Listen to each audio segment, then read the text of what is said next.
الذي بعث في الأميين رسولا منهم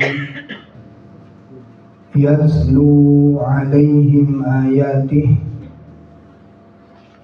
ويزكيهم ويعلمهم الكتاب والحكمة وإن كانوا من قبل لفي ضلال مبين. أشهد أن لا إله إلا الله وحده لا شريك له وأشهد أن محمدا عبده ورسوله.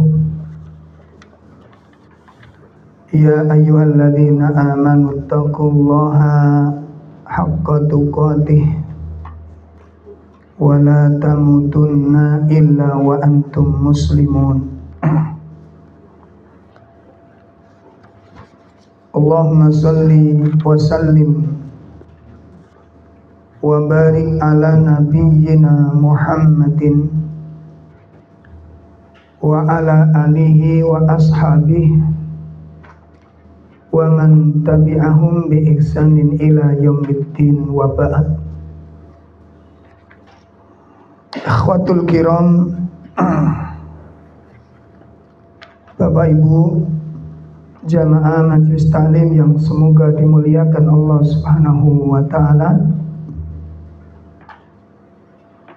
kepada sahibul bait Ustadz Samsul bersama keluarga, semoga senantiasa dalam penjagaan Allah Subhanahu wa taala. Alhamdulillah pada malam hari ini kita bisa duduk bersama-sama, bermajelis bersama-sama. Mudah-mudahan Allah limpahkan rahmatnya, maghfirahnya, keridhoannya kepada kita semuanya. Dan kita berharap mudah-mudahan pertemuan kita di malam ini menjadi pertemuan yang dirahmati oleh Allah Subhanahu wa taala. Dan kita berharap pula mudah-mudahan majelis yang kita adakan semoga menjadi majelis yang diberkahi oleh Allah Subhanahu wa taala. Amin. Khatul kiram, Bapak Ibu sekalian yang dimuliakan Allah, perlu kita pahami sepaham-pahamnya dan diyakini dengan seyakin-yakinnya. Salah satu tugas besar yang Allah limpahkan kepada kita, salah satu amanah yang agung, salah satu amanah yang agung yang Allah tempatkan di pundak-pundak kita semuanya. Itu adalah tugas dan amanah dakwah. Ini perlu kita sadari. Karena kebanyakan kita kaum muslimin memahami bahwa dakwah itu tugasnya para ustadz. Dakwah itu tugasnya para ulama. Itu sebagian besar memahami demikian. Allah Subhanahu wa taala menamakan kaum muslimin ini menamakan kaum muslimin sebagai ummatun dakwah. Allah menamakan kaum muslimin sebagai apa? Ummatun dakwah. Umat yang ditugaskan Allah untuk berdakwah. Ya. Banyak dalil di dalam Al-Quran maupun hadis. Banyak dalil dalam Al-Quran maupun hadis yang menjelaskan persoalan tersebut, bahwa kita adalah ummatun dakwah. Di antara dalil yang menunjukkan hal ini, pertama di surah Al-Imran ayat 104, Allah Subhanahu wa taala berfirman, A'udzu billahi minasyaitonir rajim. Wal takum minkum ummatun yad'una ilal khairi wa ya'muruna bil ma'ruf wa yanhauna 'anil munkar wa ulaika humul muflihun.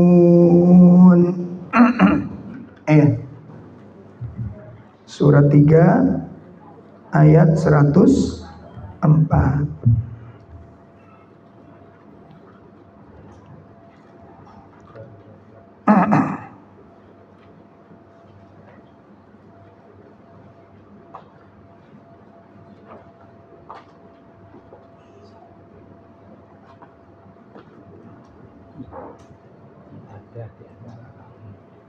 Ada.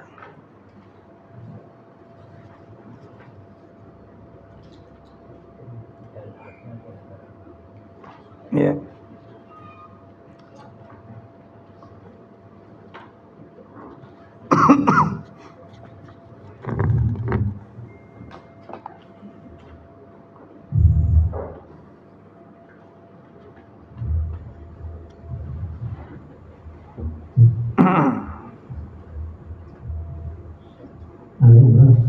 Ya 104.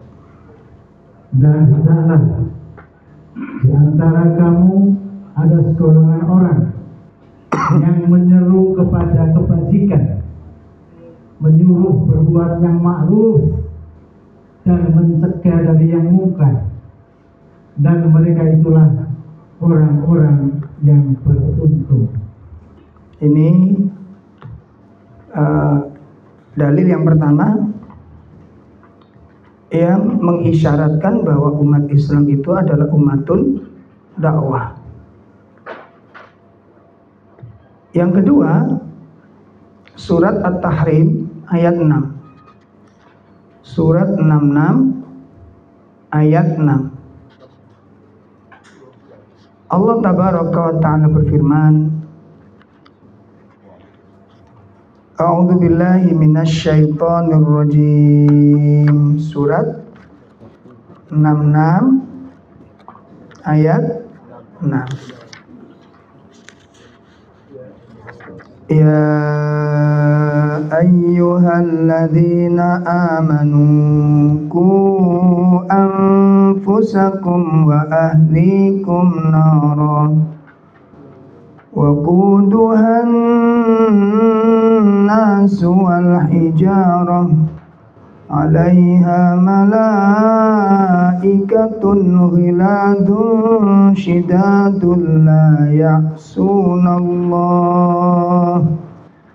لا يعصون الله ما أمرهم ويفعلون ما يؤمرون. Wahai orang-orang yang beriman, peliharalah dirimu dan keluargamu dari api neraka yang bahan bakarnya adalah manusia dan batu. Penjaganya malaikat-malaikat yang kasar dan keras, yang tidak durhaka kepada Allah terhadap apa yang Dia perintahkan, apa yang Dia perintahkan kepada mereka, dan selalu mengerjakan apa yang diperintahkan. Ini merupakan dalil yang kedua yang menunjukkan bahwa umat Islam itu adalah umatun dakwah. Dan banyak lagi dalil-dalil yang lain yang tentu tidak bisa kita sebutkan satu persatu. Kemudian Nabi SAW mengisyaratkan kepada kita, Ballighu anni walau ayah. Ballighu anni walau ayah. Sampaikan ilmu yang kau dapatkan dariku sekalipun kau hanya baru dapat satu ayat. Ikhwatul kiram, Bapak Ibu sekalian yang dimuliakan Allah, maka dakwah ini memiliki kedudukan yang sangat tinggi dalam Islam. Ya, dakwah memiliki kedudukan yang sangat agung dalam kehidupan kita ini. Bahkan dikatakan oleh para ulama bahwa dakwah atau nasihat itu merupakan bagian dari a'dhamul wajibat. A'dhamul wajibat, seutama-utama kewajiban. Apa dasar hukumnya? Hadis Nabi SAW menyebutkan ad-dinun nasihah. Ad-dinun nasihah. Agama itu adalah nasihat. Nah, oleh karena itu Bapak Ibu sekalian, maka di dalam dakwah ini perlu kita ketahui, dakwah dibagi menjadi dua. Dakwah niku dibagi menjadi dua. Yang pertama disebut dengan dakwatun fardiyah. Dakwah fardiyah, dakwah individu, dakwah perorangan. Nah, dakwah individu, dakwah perorangan ini setiap orang punya kewajiban itu sebagaimana di dalam surah Tahrim ayat 6 tadi. Itu kewajiban yang Allah berikan kepada siapa?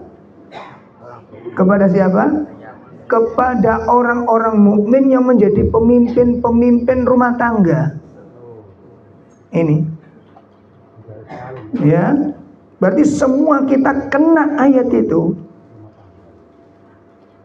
Makanya ini tanggung jawab yang terbesar, kewajiban terbesar yang banyak meninggalkannya, yang banyak nggak ngerti. Jadi kira dadi wong lanang ku sing penting nyambut gawe ngingoni sing lanang sing ngingoni anake wedok, mboten, nggak cukup dengan itu. Kewajiban tertinggi itu ku anfusakum, itu mendidik, mendakwai keluarganya. Itu tanggung jawab terbesar. Ini malah ditinggalkan oleh banyak kaum muslimin karena nggak ngerti bahwa itu adalah wajib. Ya, nah itu namanya. Jadi yang pertama dakwah nah, jadi dakwah individu ini gimana toh? Ya seperti suami mendakwai istri atau sebaliknya. Istri mendakwai suami, nasihat itu dakwah. Makanya nanti ada istilah-istilah digunakan dalam Al-Quran.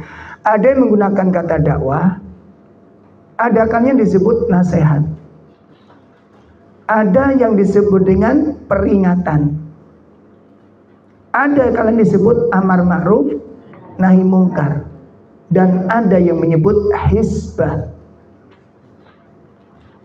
Itu istilah yang dipakai dalam Al-Quran dan hadis. Pun ya. Nah, jadi anak mendakwai orang tua boleh apa tidak? Boleh.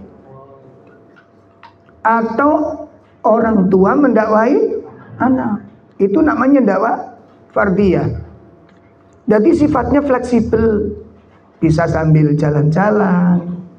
Seperti Nabi mengajari Ibnu Abbas lagi dibonceng. Diajarkan sebuah ilmu sampai hafal. Padahal itu dibonceng itu Pak pengajaran itu. Ya, nanti jangan tinggali hadis Arba'in Nawawi, kitab Arba'in Nawawi hadis 19 atau kitab Riyadhus Shalihin bab muraqabah. Ya, nah itu wonten pesen apa? Sahabat Ibnu Abbas dibonceng oleh Nabi, ya dibonceng oleh Nabi, dan yang menakjubkan apa Pak? Saat Ibnu Abbas dibonceng Nabi itu umurnya antara 6 sampai 7 tahun. Baru 6 atau 7 tahun. Itu dinasihati sambil jalan, sambil naik kendaraan. Itu hafal gitu loh. Bayangin coba, kita ngaji sambil duduk ke hafal-hafal. Iki pengaruh nih membukakan pentol kayak apa ini. Ya Allah, itu sambil jalan Pak itu. Dan usianya relatif masih dini. Usia 6 sampai 7 tahun loh. mendapat hadis ini. Ya, di mana Nabi mengatakan ya hulam inni u'allimuka bi kalimatin ikhfadillah yakfadka ikhfadillah tajiduhu amamaka dan seterusnya. Itu sambil berjalan sampai hafal Ibnu Abbas. Jadi mestinya yang peluang hafal itu siapa? Kita ngaji ya wis nyatet, sampai lungguh. Digawe teh bisa, Masya Allah. Malah nggak hafal. Mbok kurang apa nih ya, ya Allah, itu dinasehati.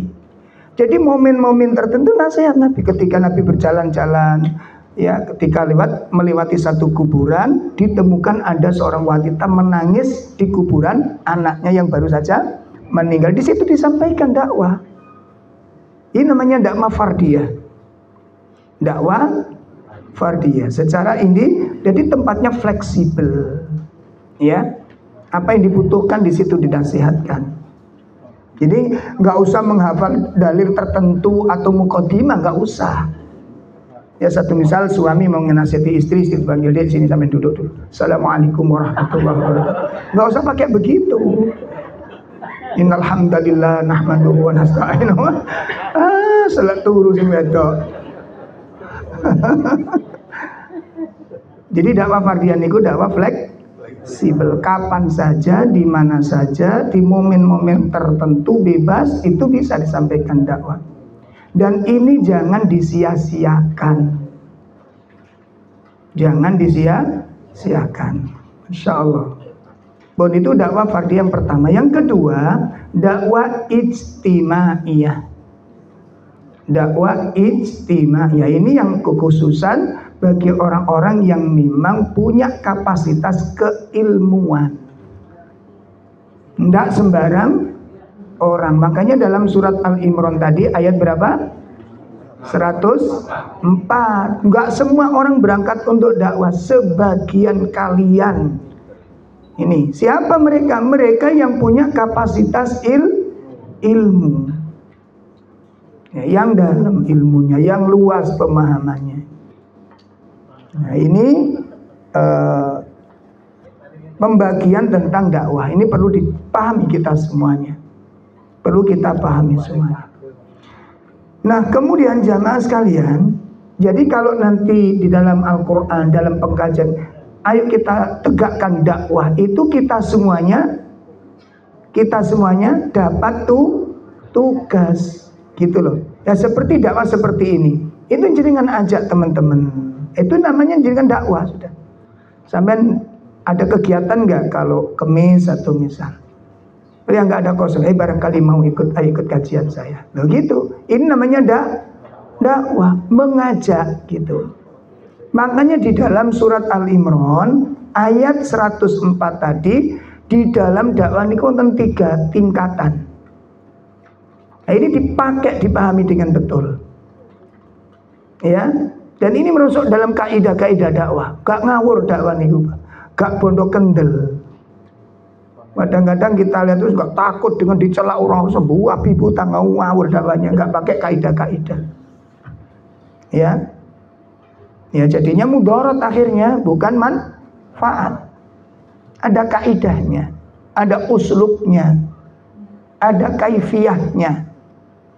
Ya, makanya di dalam ini ada 3 tahap. Yang pertama, di situ disebutkan panjenengan lihat, wal takum minkum ummatun yad'una ilal khair. Itu yang pertama. Yang kedua, wa ya'muruna bil ma'ruf. Yang ketiga, wa yanhauna 'anil munkar. Ada 3 tahap itu. Nah, 3 tahap itu meliputi apa saja? Yang pertama, mengajak. Yang pertama apa? Mengajak. Itu kekuatan pengaruh kepada hati dan psikologis itu kuat, Pak. Kuat sekali pengaruhnya itu. Interaksi pasti jalan. Ngobrol mesti akan terwujud. Beda dengan menyuruh. Ya, contoh mungkin ibu-ibu punya suami nggak pernah ke masjid tapi sholatnya di rumah. Coba diajak. Ya, nggak kepingin tak sholat ke masjid. Ke masjid toh kan beda rasanya. Beda rasanya. Atau kita punya karib, ya punya kerabat, ya wanita yang sudah balik kok nggak pakai jilbab, nasihati dia. Nggak kepingin tak pakai jilbab, itu mengajak namanya. Coba jenengan rasakan, sampean nggak kepingin pakai jilbab, atau kamu itu jilbabono, nek dirungokno enak pundi? Enak yang pertama. Nenek yang pertama, karena daya tariknya kuat, itu loh. Dan ini perlu dipakai gitu.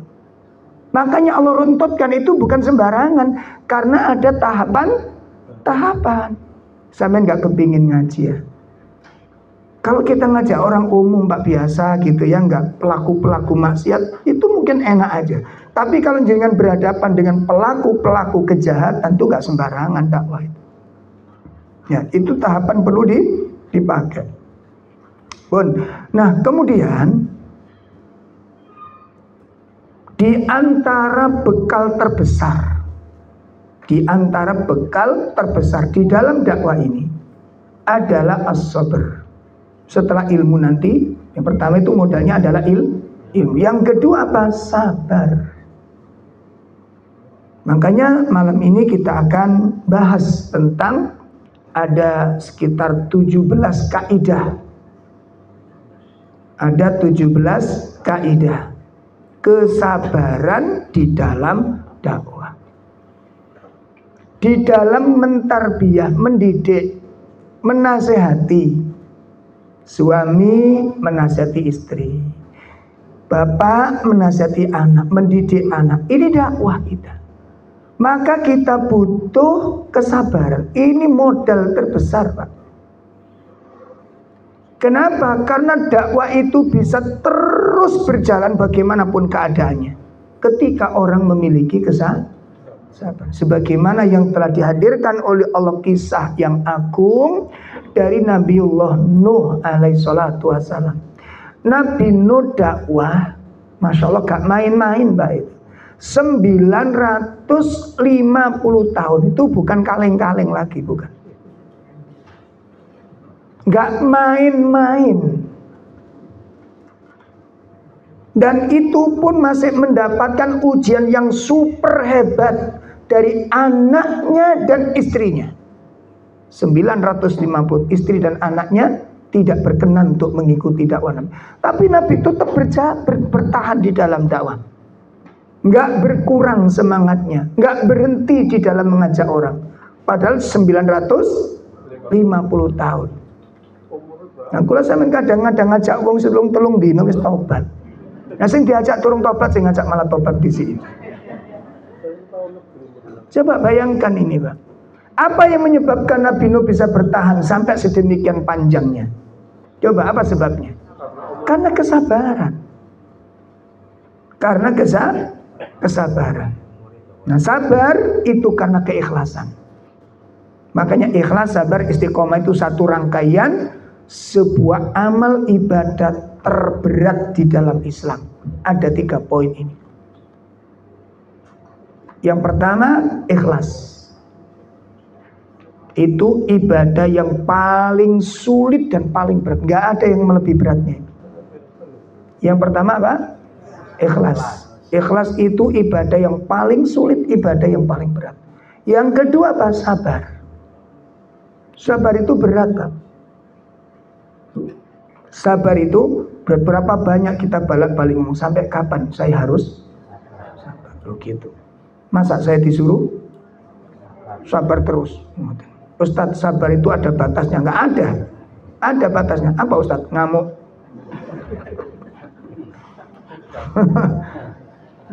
Sabar itu nggak ada batasnya. Ya. Bun. Kemudian yang ketiga Pak, istiqomah. Itu paling sulit dalam Islam. Ibadah paling sulit 3. Dan ini mata rantai yang tidak bisa diputuskan salah satunya. Baik. Nah, sekarang kita akan bahas satu persatu. Kenapa di dalam dakwah, di dalam mendidik itu membutuhkan kesabaran. Karena berat Pak ujian ini. Ya. Terutama para duat, tukang-tukang para khotib yang diberi amanah untuk ceramah, menyampaikan materi, tolong diperhatikan satu ayat. Tolong diperhatikan satu ayat. Orang-orang yang sudah diberi kepercayaan untuk menyampaikan ayat, haram hukumnya menyembunyikan kebenaran. Haram hukumnya menyembunyikan kebenaran. Kenapa? Karena orang-orang yang berilmu sudah diambil perjanjian dengan Allah Ta'ala.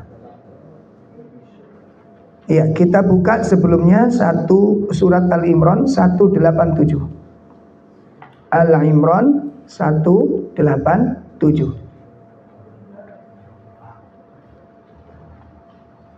Sampun surat 3 ayat 187. A'udzu billahi minasyaitonir rajim. Wa idz akhadallahu mitsaqal ladzina utul kitaba latubayyinunnahu lin-nas lin-nasi wa la taktumunahu fanabadhuhu wara'a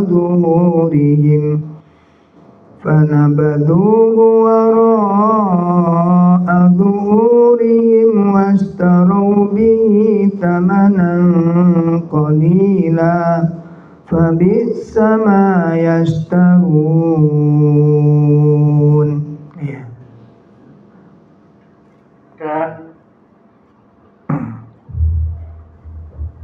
Dan ingatlah ketika Allah mengambil janji dari orang-orang yang telah diberi kitab, yaitu hendaklah kamu benar-benar menerangkannya, isi kitab itu, Masya Allah, kepada manusia, dan janganlah kamu menyembunyikannya.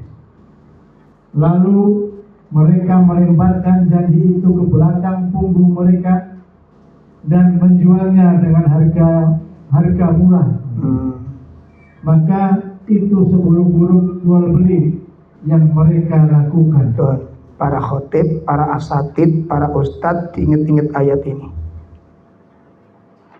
Ada tugas yang harus disampaikan dan tidak boleh hukum-hukum disembunyikan. Sebab kalau ada dalil yang disembunyikan lalu umat tetap dalam kejahatan, semua kejahatan umat kita bertanggung jawab atas dosa-dosa yang mereka lakukan karena ketidaktahuan, karena kita membiarkan tidak tahu tadi. Ya. Pun. Nah, sekarang mari kita akan lihat satu persatu 17 kaidah di dalam dakwah, di dalam mendidik dan di dalam mengajar dimanapun kita ditugaskan oleh Allah. Yang pertama, kenapa sabar dibutuhkan dalam mendidik, dalam mengajar, di dalam berdakwah? Yang pertama, innal ibtila'u lid-du'ati ilallah, sesungguhnya ujian bagi para pendakwah, bagi para pendidik umat, bagi para pengajar ilmu, ya, yang mengajak kepada Allah. Saya ulangi, sesungguhnya ujian bagi para pendakwah, bagi para pendidik, bagi para pengajar yang mengajak manusia kepada Allah. Itu labuddamin. Labuddamin itu artinya tidak bisa tidak. Artinya apa? Pasti. Ujian di dalam dakwah kepada Allah itu adalah suatu kepastian. Pasti, nggak pakai enggak sudah. Pasti, nggak pakai enggak sudah. Iya. Kemudian beliau mengatakan, falau salima ahadun minal adha.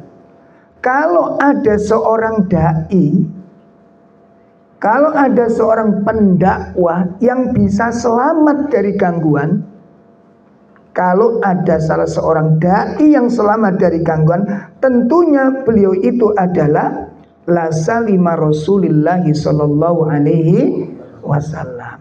Maka orang yang pertama kali selamat dari gangguan itu siapa? Rasul sallallahu alaihi wasallam. Kalau memang ada dai selamat dari gangguan, maka orang itu siapa? Rasul sallallahu alaihi wasallam. Kenapa kok beliau yang pertama kali selamat? Seandainya ada, tapi nggak akan ada, gitu loh Pak. Kalau ada guru paling bijaksana, kalau ada dakwah yang paling cantik dan paling indah, dakwahnya siapa kira-kira? Rasul SAW. Kenapa demikian? Fa innahu afdhalus sholati wassalam. Beliau itu orang yang paling utama di antara manusia. Gitu. Coba sekarang kalau kita uji kesabaran, ada guru paling sabar, kiai paling sabar, ustadz paling sabar. Siapa yang melebihi kesabaran Rasulullah? Ono apa ora? Wes kalau gitu akhlak paling, oh ini akhlaknya ustadz ini luar biasa, lembut, tawaduk. Siapa yang lembut dan tawaduknya yang mengalahkan Rasulullah? Enggak ada. Dermawan, tambah nemen. Saniki penceramah kok makelare sepeda motor nih. Iya, semuanya orang disuruh naik mobil. Ayo naik. Surabaya. Kau wae numpak Surabaya, dek gak numpak. Tahu makelar mobil angkot itu? Tahu? Itu ada di terminal itu biasa cari penumpang, Pak. Surabaya. Kau wae naik Surabaya, dek gak numpak. Ada makelar yang cari penumpang itu loh. Jadi kita jangan sampai menjadi makelar dakwah. Orang disuruh infak, orang disuruh sedekah, dia sendiri enggak sedekah. Orang disuruh zuhud, dia kedonyan. Makanya enggak dapat contoh sekarang. Penceramah banyak yang menjadi teladan itu yang enggak ada. Penceramah banyak, teladannya siapa? Bisakah memberikan contoh-contoh yang baik? Makanya kalau ada dai yang lebih cantik dakwahnya dari Rasulullah, enggak ada. Tapi lihatlah Rasulullah. Apa Rasulullah itu selamat dari ujian?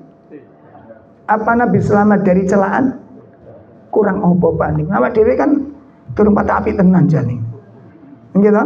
Dia sabar kadang-kadang ngamuan sian. Ya, katakan dermawan ya urung patek dermawan tenan. Ya. Katakan sederhana ya durung patek sederhana tenan. Lu ikhlas kadang-kadang riya. Itu kita, Rasulullah itu Masya Allah. Makanya ditolak, diterima dakwah itu nggak ada standar dari situ, Pak. Ya, nggak di situ letaknya itu. Kalau dakwah diterima orang banyak berarti bijaksana. Terus Nabi sak menukai po ya salah kabeh. Nabi Nuh ditolak napa diterima? Nabi Ibrahim ditolak napa dimusuhi? Nabi Musa ditolak napa dimusuhi? Nabi Muhammad SAW ditolak apa dimusuhi? Dimusuhi semuanya. Nah terus apa salah semua gara-gara dimusuhi? Maka dijamkan baik-baik. Dijamkan baik-baik. Dan jadi ujian di dalam dakwah itu merupakan suatu kepastian. Nah, adapun ujian di dalam dakwah itu tidak keluar dari 3 kemungkinan. Dakwah kepada anak-anak nggih tadi pun tidak akan keluar dari 3 kemungkinan. Ujian di dalam dakwah. Yang pertama, Yang pertama ujian bagi para dai, para pengajar, para pendidik, termasuk kita dakwah ke keluarga, Pak. Termasuk dakwah keluarga. Ujian yang pertama adalah i'radun nas an dakwatika. Berpalingnya manusia dari ajakanmu. Nah, berpalingnya manusia dari dakwah yang kamu sampaikan, enggak mau nerimo, enggak terpengaruh, enggak ngefek. Itu satu ujiannya. Kita dakwah ke anak juga begitu. Kita dakwah ke istri juga begitu. Istri mendakwahi suami juga kadang-kadang Enggak bisa jadi dakwah yang kita sampaikan itu enggak diterima, bisa jadi. Nah makanya kita butuh apa? Sabaran. Ngajak temen diajak, ayo kita ngaji, datang sekali. Akhirnya nggak datang lagi, kita jemput ke rumahnya, alasan kuat alasan ini. Ini tiang niku dijak berangkat ngaji uang ini berapa? Cari rekreasi sawan yang amit-amit. Ayo ngaji itu greges tenan, wae rekreasi greges waras. Penyakit wong apa iki? Nek mriki nggih wonten ngoten nggih. Oh. Ya mun padha iki wae. Kayak kemarin saya ngaji di yayasan besar di Sidoarjo itu. Termasuk sekolah elit di Sidoarjo. Ngaji niku paling banter 15. 15 akhirnya diajak daurah dene Batu nih, 200 yang teko nih. Saya kaget kan saya diminta ngisi subuhnya itu. Loh, apa bener ini semua anggota ini? Ya nggak percaya saya. Loh nih ngaji gue paling banter 15 kok. 15 itu paling banter. Lah lek ngene iki lho kok iso 200 ngoten niku. Masya Allah.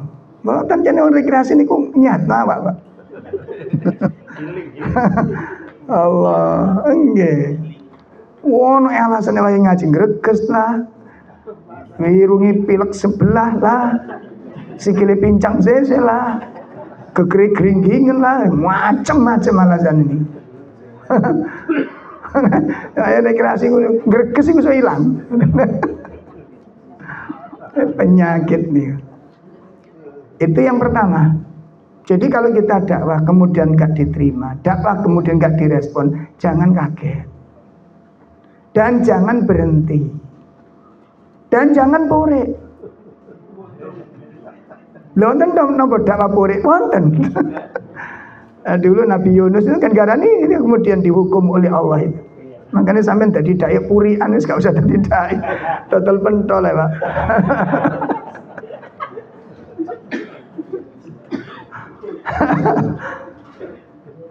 Dakwah itu mboten sembarangan. Tidak sembarangan. Lahir batin ini kudu betul-betul lurus di dalam menyampaikan materi. Pun itu ujian yang pertama. Ya, Masya Allah. Dan itu disebutkan Allah hadirkan sebuah contoh yang besar. Sampai Nabi Nuh niku istilahnya napa niku matul ning Gusti Allah. Nabi Nuh niku sambat ning Gusti Allah. Kenapa? Karena sulitnya mendakwai kaumnya, bahkan termasuk anaknya. Itu kalau jenengan ngelihat kisahnya dakwahnya Nabi Nuh kepadanya itu lebih Masya Allah. Nggak nangis itu Nabi Nuh itu. Anaknya begitu terkena banjir itu, dia tenggelam itu, dipanggil sama Nabi Nuh. Kemari nak naik kapal bersama. Saya mencari tempat yang paling tinggi. Nabi Nuh ingat, nah hari ini nggak ada tempat yang bisa dijangkau kecuali orang yang beriman. Nggak ada tempat yang bisa selamat hari ini, kata Nabi Nuh. Anaknya tetap ngeyel. Begitu tenggelam Nabi Nuh nangis, nunggu anaknya muncul lagi. Begitu muncul dipanggil lagi Nabi Nuh. Begitu dipanggil tenggelam, berhenti lagi Nabi Nuh. Sampai ditunggu betul, nanti anaknya muncul, dipanggil lagi anaknya. Sampai betul-betul tidak, baru berhenti menyampaikan materi itu. Seperti itu kesabaran para dai. Persoalannya bagaimana ketika kita dihadapkan oleh ujian-ujian dari keluarga kita. Ada yang istri kita nggak mau diajak ngaji. Sampai ada ikhwan kita itu bertahun-tahun berangkat sendirian. Saya tanya, mana istrinya, Pak? Wangi Ustaz pun ujian saya. Coba diajak pelan-pelan, nggak bisa. Oh saya ngomong gini loh mah, wes gak usah ngomong, aku wis paham. Nah ini berarti bojo sama ini kucuk werdas. Lah gimana tidak? Wong belum dijelaskan sudah paham. Gimana? Ini kayak istri sampean sudah sampai tingkat kebatinan.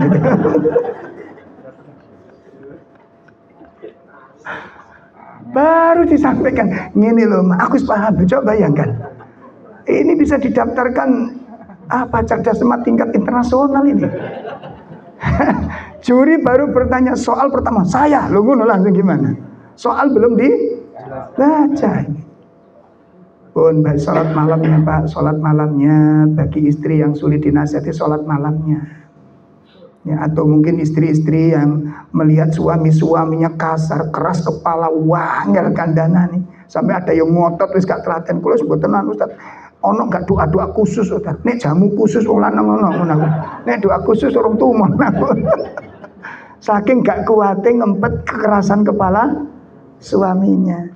Ada nggak Ustaz konsep-konsep supaya suami itu lembut, nggak keras kepala gitu? Ada yang ngotot seperti itu. Akhirnya nek sampean gak kuat butuh kono presto ya bojo sampean. Kodokan sak jam lak lunak. Wis merotohi. Oh, dakwah niku ngoten Bu Anjene. Siapkan hati panjenengan, siapkan jiwa kita, ya. Jangan putus asa. Dan tugas kita nyampaikan, tugas kita ngajak, mengingatkan. Tugas kita mengingatkan soal hasil itu bukan wilayah kita. Sakitipun Pak ini, hasil itu bukan wilayah kita. Terus didakwakan.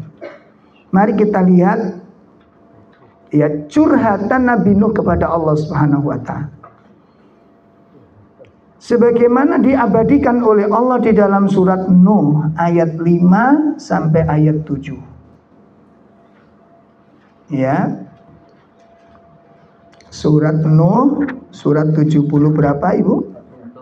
Surat 71 ayat 5 sampai ayat 7. Kita simak surat 71 surat Nuh ayat 5 sampai 7.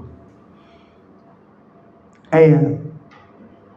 Qala rabbi inni da'utu qaumi laylan wa nahara falam yazidhum du'ai illa firara wa inni kullama da'utuhum litaghfira lahum ja'alu asabi'ahum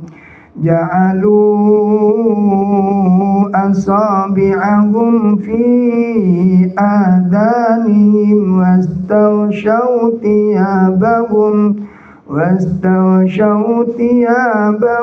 wa asarru wastakbaru istikbara.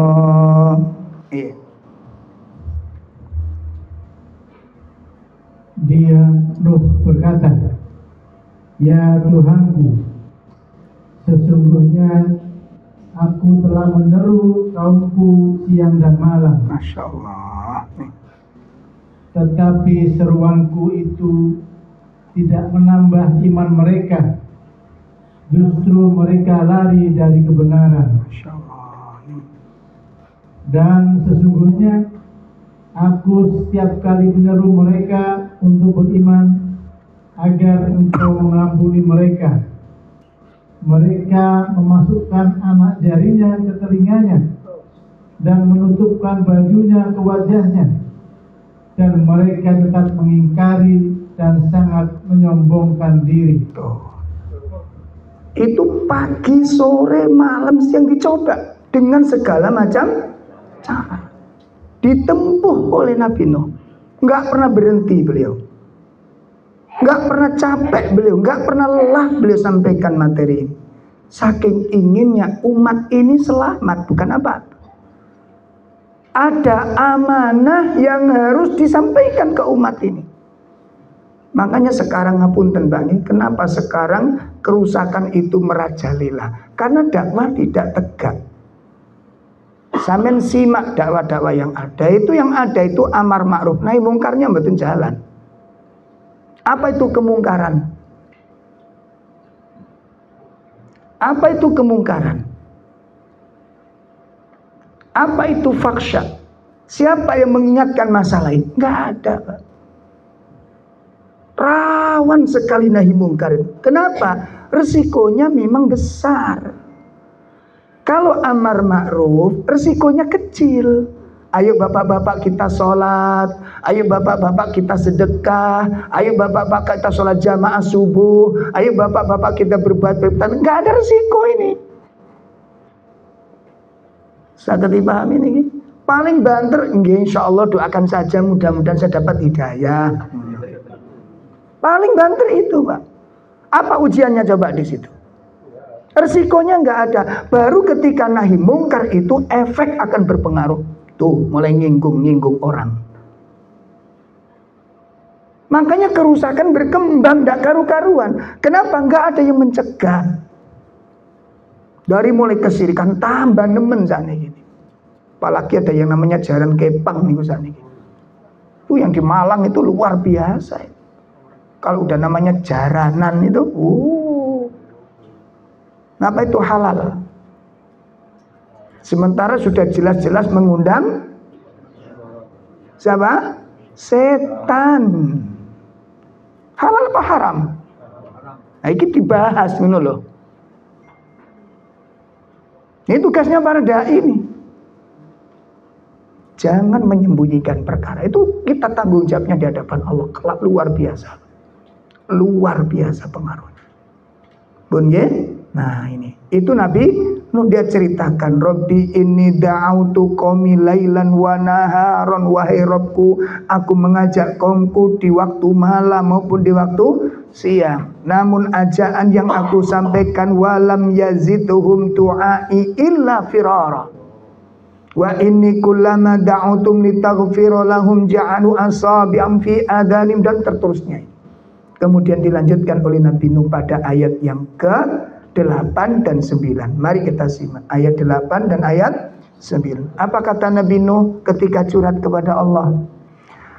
Tsumma inni da'autuhum jihara, tsumma inni a'lantu lahum wa asrartu lahum israra. Sesungguhnya aku menyeru mereka dengan cara terang-terangan. Kemudian aku menyeru mereka secara terbuka dan dengan diam-diam. Oh, Masya Allah. Oleh karena itu, apa pesan Allah kepada para nabi kalau sudah menghadapi ujian sehingga gak direken dakwai? Makanya tugas yang paling abot tadi wong tua niku pas ndedek ngeten iki, Pak. Ayo sampean milih ndi? Ngingone mbek ndedek milih ndi? Lah ngingone iku masih seneng tukokno sego, parani sego, lemu arek-arek mbon. Tapi begitu mulai mendidik, ayo nak kita sholat, ayo nak kita baca Quran. Ini tantangan. Di situ tugas panjenengan sing paling besar. Tuh. Sebab panjenengan nanti itu dipanggil pertama kali sebelum keluarga kita itu dihisab oleh Allah. Makanya Nabi mengatakan apa? Warrajulu ra'in ala ahli baiti. Laki-laki itu ra'in. Apa ra'in? Pemimpin. Makna asli ra'in itu kan penggembala. Tanggung jawab penuh dengan segala satunya. Itu pertama kali jenengan kali kula dihisab teng mriku mangke. Masyaallah sing hati-hati, makanya kudu disiapkan. Sehingga pesan Allah kepada para dai, para guru, kalau sudah menghadapi seperti ini apa pesannya? Kita simak di surah An-Nahl. Pesan dari Allah Ta'ala, kalau nanti kita ngajak ya, kemudian menyeru, mendidik ya, menasihati, kalau kok ditolak dakwah kita, nggak direken dakwah kita simak nasihat ini. Surat An-Nahl 127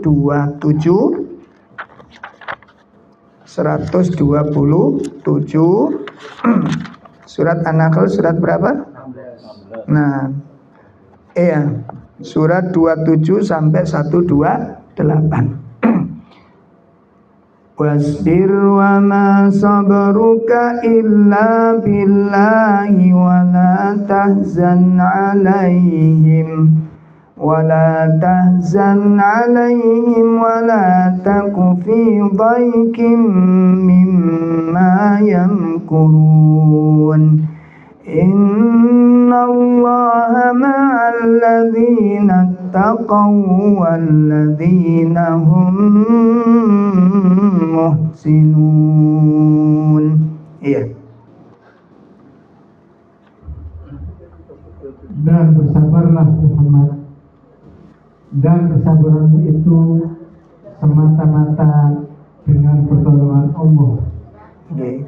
Dan janganlah engkau bersedih hati terhadap kekafiran mereka. Masya Allah. Dan jangan pula bersempit dada terhadap tipu daya yang mereka rencanakan. Kemudian, sungguh Allah beserta orang-orang yang bertakwa dan orang-orang yang berbuat kebaikan. Ingat-ingat setiap kali kita dakwah kok nggak diurus, kok nggak direken, jangan kecil hati, jangan sempit hatimu. Kita tidak rugi kalau kita nggak direken, nggak rugi, Pak. Kenapa? Kita mengajak itu sudah dapat pahala karena tugas kita mengajak. Soal yang memasukkan kita dalam hati itu bukan wilayah kita. Saya ketipun paham ini. Kalau begini kita berdakwah nanti insya Allah akan ringan kita. Maka ini pesan ini diingat-ingat, pesan ini diingat-ingat, ya. Karena memang ya, tapi ya pemane jenenge menungso tetap menungso, Pak. Nggih, mboten.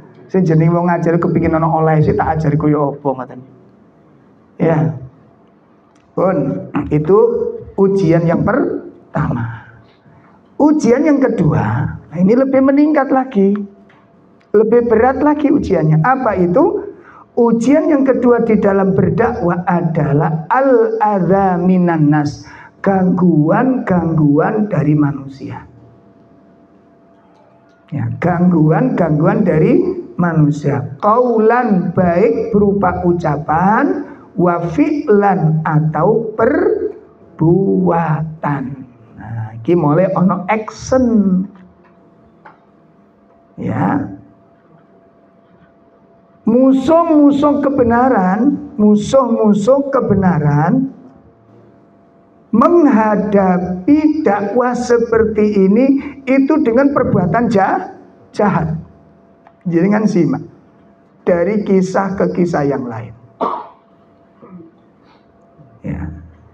Jadi kalau dakwah pertama, ujian pertama tadi orang nolak saja, itu masih ringan gitu. Yang kedua ini yang berat.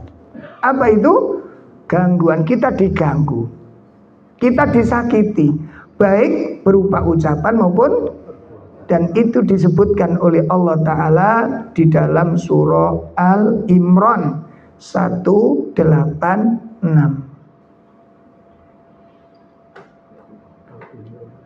Surat Al-Imran 100 berapa? 86. La tublawunna fi amwalikum wa anfusikum wa la tasma'unna minal ladzina utul kitaba min qablikum wa minal ladzina asyraku adan katsira wa in tasbiru wa tattaqu fa inna dzalika min azmil umur. Ya.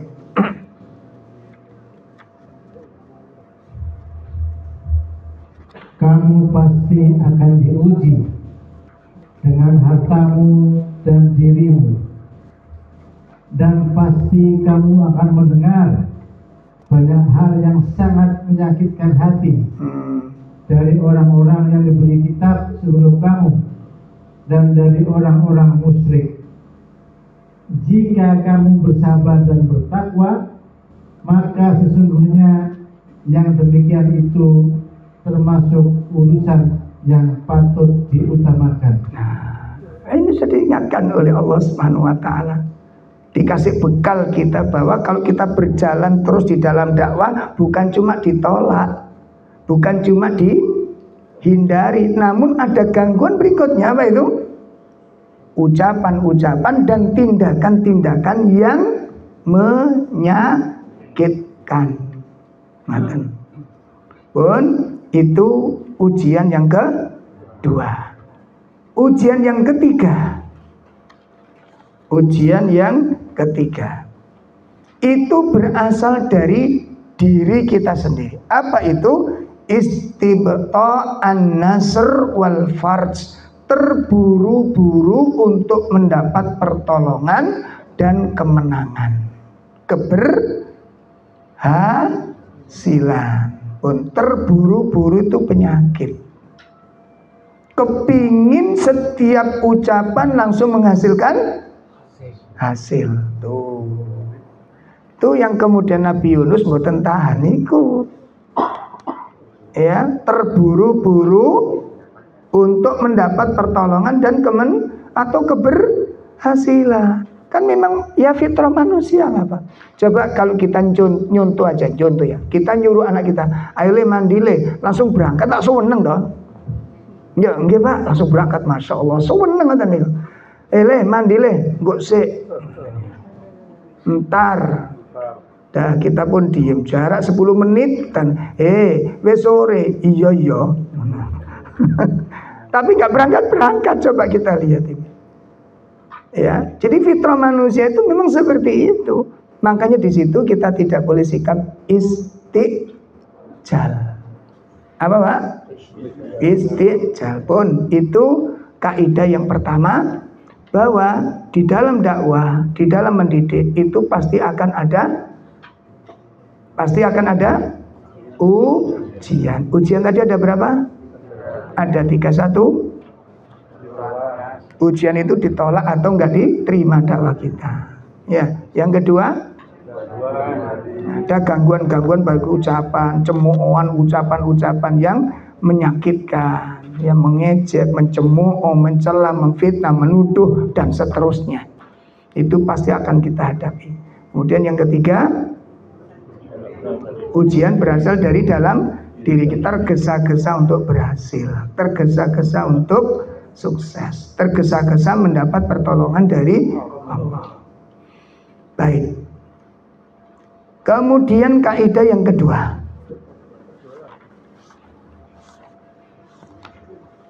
Ini tadi baru kaidah keberapa?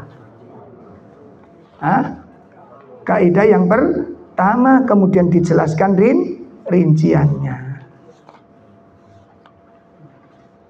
Baik, kita lanjutkan kaidah yang kedua. Kenapa di dalam dakwah itu butuh kesabaran?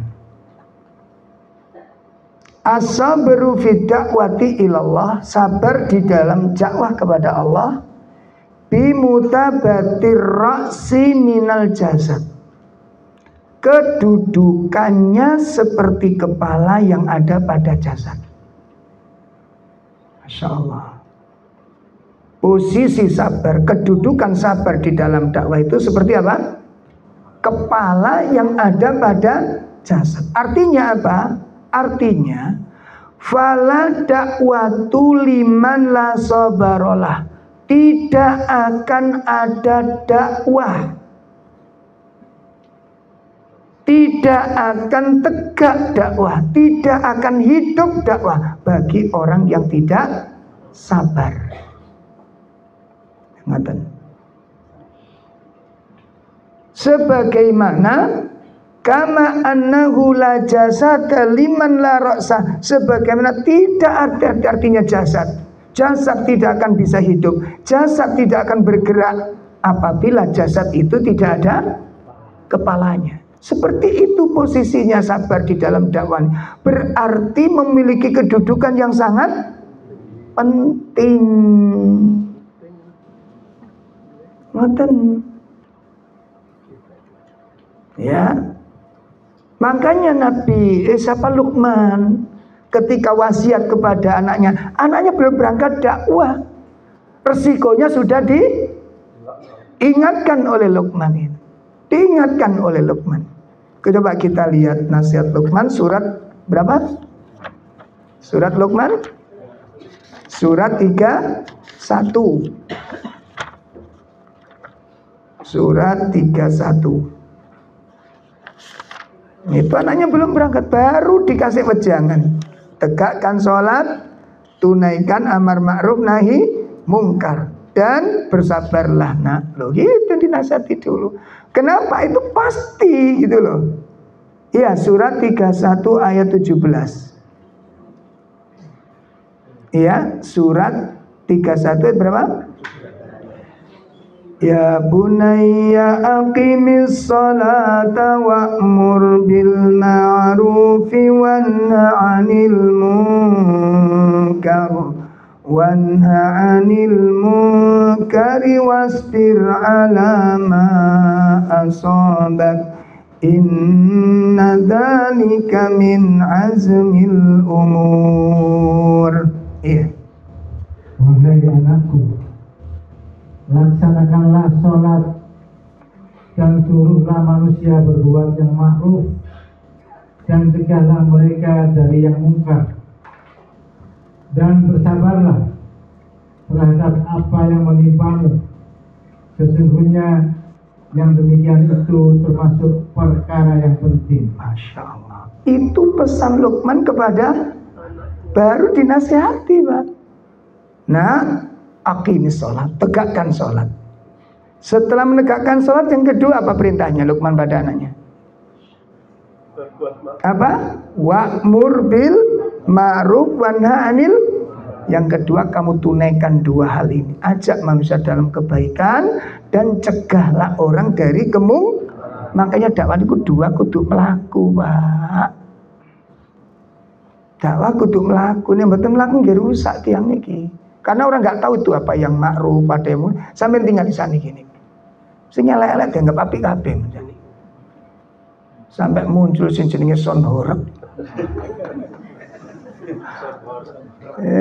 Ya Allah, ya Allah. Jenis loro negara niki pun. Sakit parah jiwanya pun.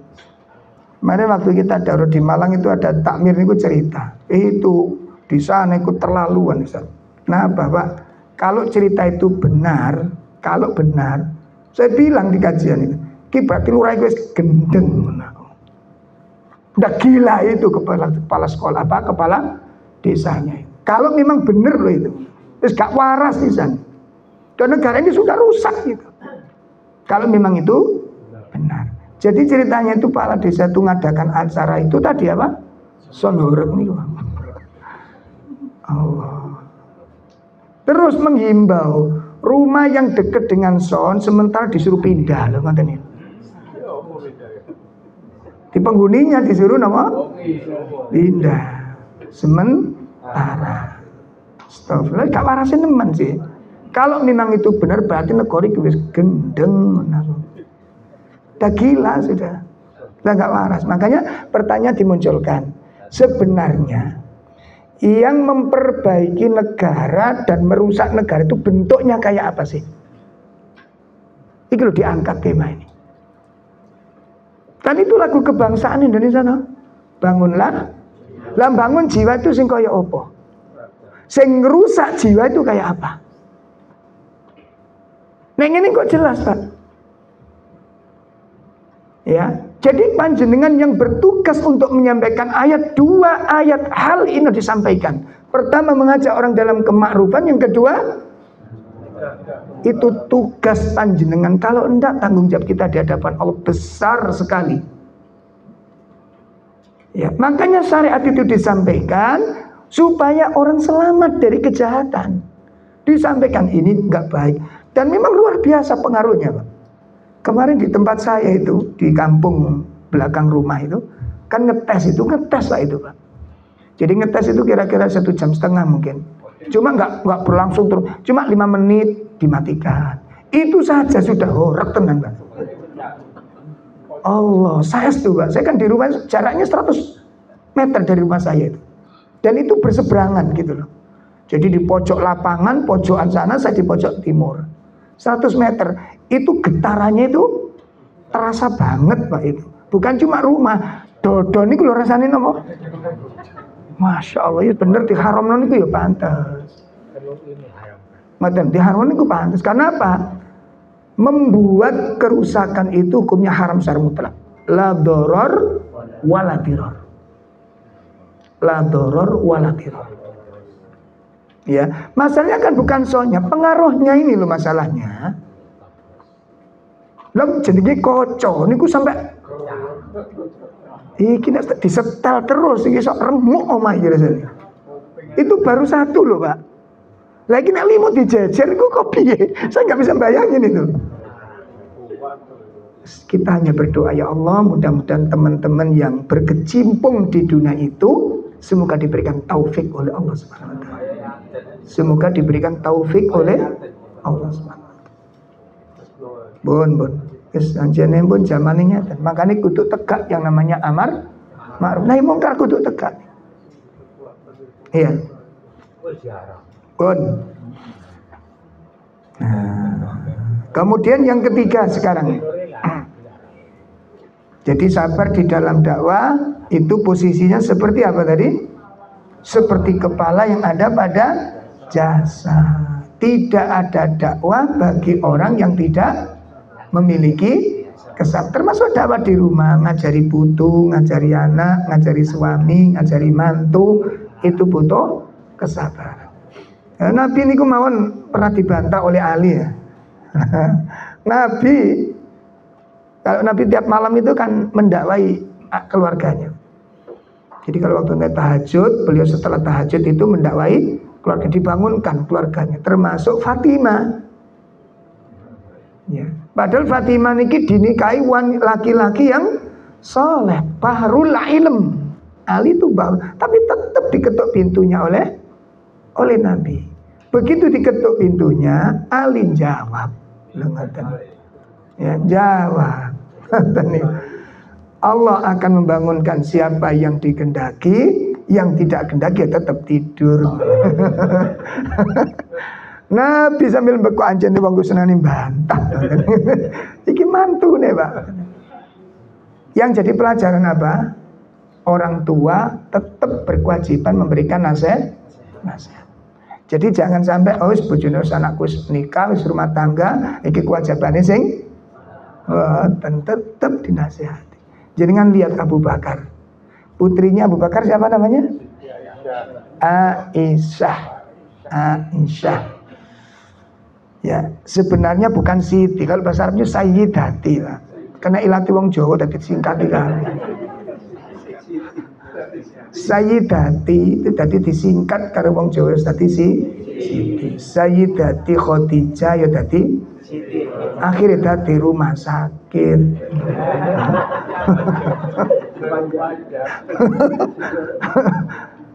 Sayyidati Hajar ya tadi Siti Hajar akhirnya tadi rumah sakit. Bahasa Arab kena lambene wong Jawa rusak kabeh. Namanya bagus-bagus Muhammad Abdullah jadi Cakdul.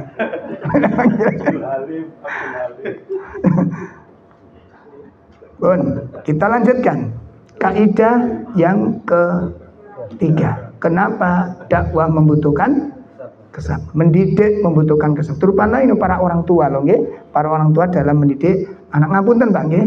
Ini akhir-akhir ini banyak orang tua meninggalkan tugas utama nih, Pak. Peran orang tuanya tidak berjalan dengan baik. Ya, peran orang tua tidak berjalan dengan baik. Ya, itu kita temukan dengan meningkatnya kenakalan anak-anak. Peran orang tua nggak jalan. Peran orang tua tidak jalan. Sibuk dengan dunianya. Awas. Sibuk dengan baik bapak-bapak maupun ibu-ibu. Baik bapak-bapak maupun ibu-ibu. Kurang optimal. Kurang maksimal. Tidak memahami kedudukan dia sebagai orang tua. Nggak memahami apa statusnya jadi bapak, disebut umi, itu apa. Ya. Maka pengaruh daripada yang lain kegiatan-kegiatan itu pengaruhnya di situ. Ini perhatikan. Nah, sekarang kita lihat kaidah yang ketiga adalah as-sabr fid dakwah ilallahi ta'ala. Sabar di dalam dakwah kepada Allah. Min a'dham arkanis sa'adatil arba'ah. Termasuk seutama-utama rukun kebahagiaan yang terdiri dari 4 perkara itu. Saya ulangi. Sabar di dalam dakwah kepada Allah merupakan apa? Seutama-utama rukun kebahagiaan yang terdiri dari 4 perkara.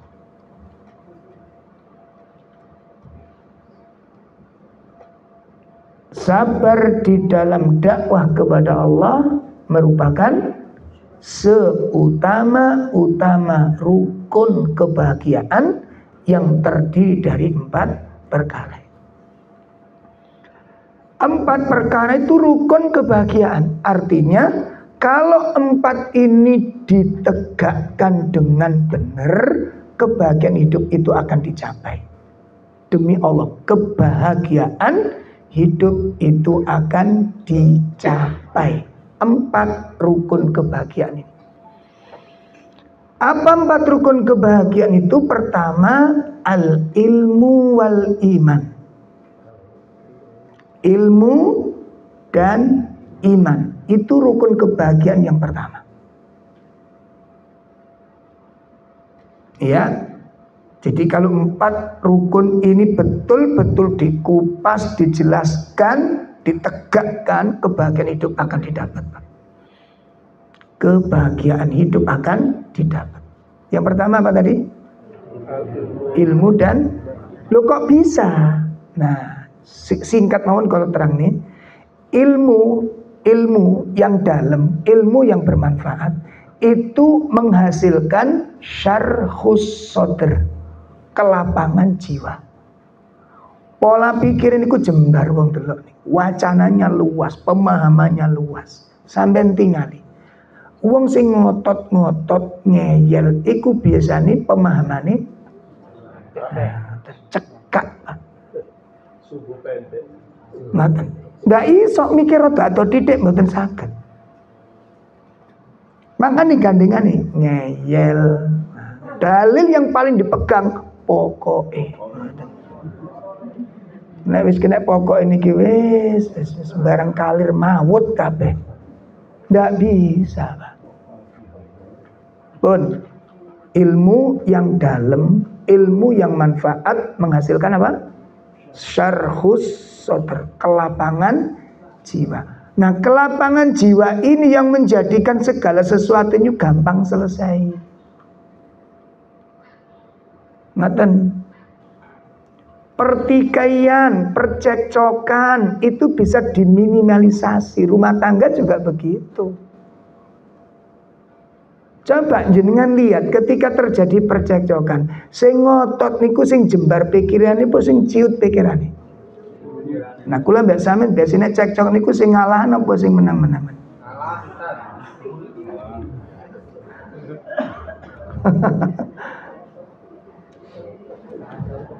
Nah, ini kira mbak Semen kan kadang-kadang gak gelem ngalah. Kuncinya mek situ ada ngalah selesai sudah. Tenang gitu loh. Oh, itu yang pertama manfaatnya ilmu. Yang kedua iman. Apa konsekuensi iman? Buah dari iman adalah sabatul qalb. Sabatul qalb, keteguhan hati. Jadi kan bisa bayangkan 2 poin kalau sudah gabung jadi 1. Yang pertama apa wow? Kelapangan jiwa dihasilkan dari luasnya ilmu dan dalamnya pemahaman. Jadi kalau ilmunya dalam, ilmunya luas, ilmunya mateng, menghasilkan kelapangan jiwa. Nek wis lapang jiwane enggak ono masalah sing sulit. Makanya ada doa Rabbish rahli. Kemudian nah, kalau sing ibu, ya Allah lapangkan hatiku, mudahkan berarti mudahnya urusan berasal dari pundi? Lapangan jiwa. Sampai tinggal orang kalau lapangan jiwanya lapang, urusan apapun mudah, Pak.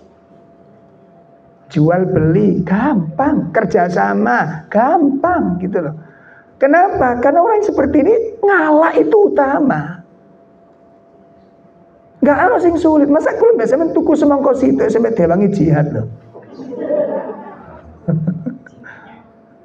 Numpak becak iku sampai sing tukang becak ngiler-ngiler nawari nih. Denyang terus gak mari-mari. Kenapa? Karena sempit pola pikir kita ini. Astagfirullah. Duang ya. Jadi yang pertama, rukun kebahagiaan yang pertama itu adalah ilmu, dan yang kedua apa? Yang kedua amilus salihat, amal soleh.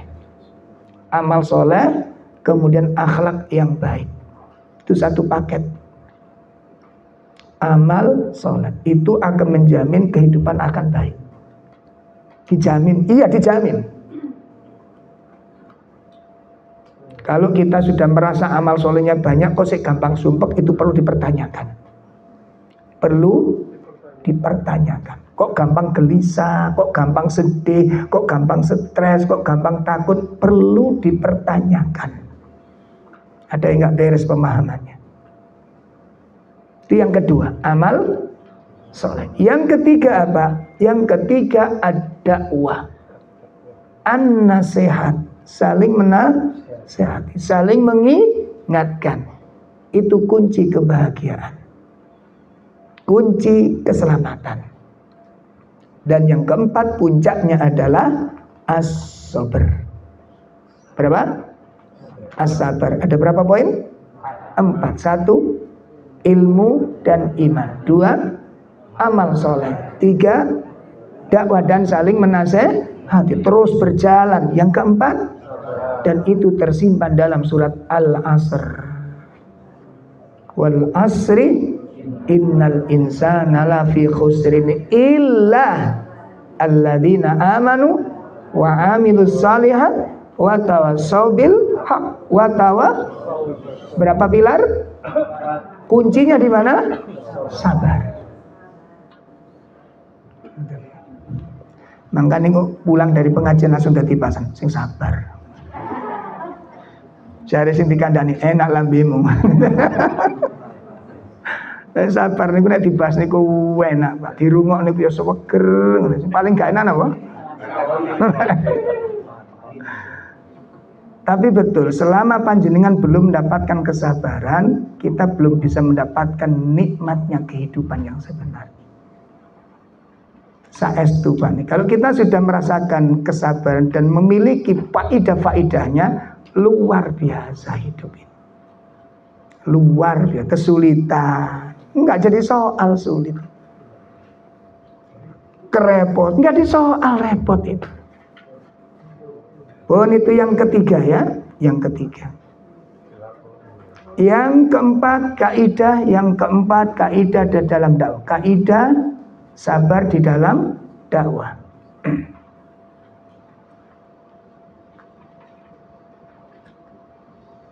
As-sabru, kesabaran, min a'dham arkan li khuluqil al-khuluqul hasan. Kesabaran itu merupakan seutama-utama rukun dari akhlak-akhlak yang baik. Masya Allah. Kesabaran merupakan seutama-utama rukun dari apa? Akhlak-akhlak yang baik. Alladzi yahtajuhu kullu muslim ammah, yang secara umum semua umat Islam membutuhkan ini. Secara umum semua umat Islam membutuhkan kesabaran secara umum. Secara khusus para dai, para guru, para pengajar, para pendidik, itu secara khusus wajib punya sifat ini. Kenapa demikian? Kenapa sabar dikatakan puncak dari semua akhlak yang baik? Rukun tertinggi dari semua akhlak yang baik, karena Semua akhlak-akhlak yang baik itu lahir dari kesabaran. Saya ulangi lagi. Kenapa sabar dikatakan rukun tertinggi dalam masalah akhlak yang baik? Karena semua akhlak yang baik itu lahir dari kesabaran. Berarti barang siapa yang diberi kesabaran oleh Allah, barang siapa yang dikaruniai kesabaran oleh Allah, maka dia akan diberikan semua akhlak-akhlak yang baik. Masya Allah ini. Barang siapa yang dikaruniai Allah sifat sabar, maka Allah karuniakan kepadanya apa? Semua akhlak-akhlak yang sebaliknya. Barang siapa yang kesabarannya diambil oleh Allah, barang siapa yang sifat sabarnya dicabut oleh Allah, berarti apa? Sifat-sifat yang baik pun ikut hilang bersamanya. Coba nanti bisa dilihat di materi kami di YouTube, sudah kita bahas. Bila kesabaran hilang dari hati, apa yang terjadi, Pak? Nek sabar iku wis gak ono, apa yang terjadi? Suami wis gak sabar dengan kekurangan istri, apa yang terjadi? Wis gue tulis sendiri oma. Bila kesabaran hilang dari tuh, ayo coba, wis aku gak telaten dulu wong iki. Lah coba kira-kira apa yang terjadi? Pun diperhatikan ya, itu kunci, Pak. Jadi kalau sifat sabar dicabut oleh Allah, maka sifat-sifat mulia yang lain juga. Mari kita lihat ayatnya terlebih dahulu, nanti kita lihat faktanya. Kita lihat dalilnya, surat 41. Surat 41. Surat apa namanya? Fussilat. Iya, surat Fussilat ayat 35. Ayat 35. Wa ma yulaqaha illa alladzina sabaru wa ma yulaqaha illa dzu haddin adzim. Iya. Dan sifat-sifat yang baik itu tidak akan dianugerahkan kecuali kepada orang-orang yang sabar. Masya Allah. Dan tidak dianugerahkan kecuali kepada orang-orang yang mempunyai keberuntungan yang besar. Sifat-sifat yang baik tidak akan Allah karuniakan kecuali kepada orang-orang yang. Coba sekarang, sifat santun, siapa pemiliknya? Orang yang sabar. Pemaaf, siapa pemiliknya? Sifat al-anah, sifat tenang, siapa pemiliknya? Sifat rahmah, siapa pemiliknya? Sifat dermawan, siapa pemiliknya? Yang terakhir, istiqomah, siapa pemiliknya? Orang tidak punya sabar bisa istiqomah? Tuh. Puncaknya nikmat Islam itu di istiqomah. Makanya Nabi setelah minta hidayah nggak selesai. Setelah Nabi minta hidayah, minta istiqomah. Istiqomah itu puncaknya kenikmatan, puncaknya karunia. Baik bapak-bapak, ibu-ibu, ini di antara qawaidus sabr fid dakwah, kaidah-kaidah di dalam dakwah. Kenapa di dalam mendidik, di dalam mengajar, di dalam berdakwah kita membutuhkan kesabaran. Nanti bisa direnungkan, diulang mana yang kira-kira nggak cocok dengan kenyataan ini. Pun hari ini kita dapat berapa kaidah? 4. 1. Dites. Ojo dilebokno tas dhisik urung mari. Kaidah yang pertama, kenapa kita dalam mendidik, di dalam mengajar, tuh loh ibu-ibu kalau ngajari anak-anak, ojo gampang dicetot di anak. Makanya gak tertarik diajari ibu. Ayo belajar sama ibu, awak langsung gemeter kabeh. Ada yang salah ini. Ya, jadi bagaimana ketika kita ayo nanti belajar sama umi kusoweneng itu ya apa carane ngoten lho. Makanya anak-anak dicekel dipelajari ibu ya tambah cerdas. Stres soalnya, Pak. Salah sedikit bodoh aja nih. Gelereng dikit cubit, cetil, waduh. Makanya kalau begitu anak ditawari nanti belajar ya itu sudah trauma dulu anak-anak. Udah bayangin pencetilan gitu, pencedotan. Jangan dibiasakan begitu, jangan dibiasakan. Pun ya, jadi sabar yang pertama, kaidah sabar dalam mendidik, karena ujian di dalam kesabaran di dalam dakwah itu adalah suatu makanya kita butuh kesabaran. Pun. Yang kedua apa? Kenapa dalam dakwah membutuhkan kesabaran? Karena status kesabaran seperti kepala yang ada pada jasad. Artinya tidak ada dakwah kalau tidak ada sabar. Seperti tidak ada faedahnya jasad kalau nggak ada kepala. Nggak bisa Pak jalan hidup itu, nggak bisa jalan. Ya, Bun, itu yang kedua. Yang ketiga, kenapa di dalam dakwah butuh kesabaran?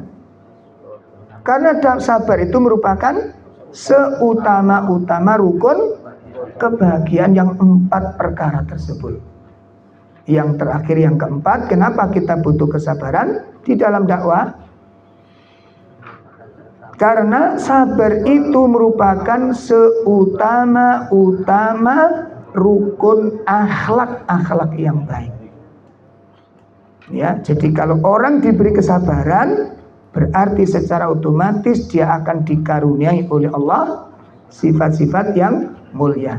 Apabila kesabaran dicabut oleh Allah dari hati seorang, resikonya apa? Semua sifat-sifat yang baik juga akan diambil oleh Allah, dihilangkan dari dirinya. Baik, ini yang bisa kami sampaikan dalam kajian ini karena ini sangat penting. Apalagi kita hidup di zaman fitnah, maka kesabaran itu salah satu kunci utama kita. Kurang lebih mohon maaf yang sebesar-besarnya. Nanti akan kita lanjutkan di poin-poin berikutnya yang sangat penting untuk kita ketahui, untuk kita pahami, terutama dalam kehidupan kita sehari-hari. Demikian, subhanakallahumma wa bihamdika, asyhadu an la ilaha illa anta, astaghfiruka wa atubu ilaik. Assalamualaikum warahmatullahi wabarakatuh.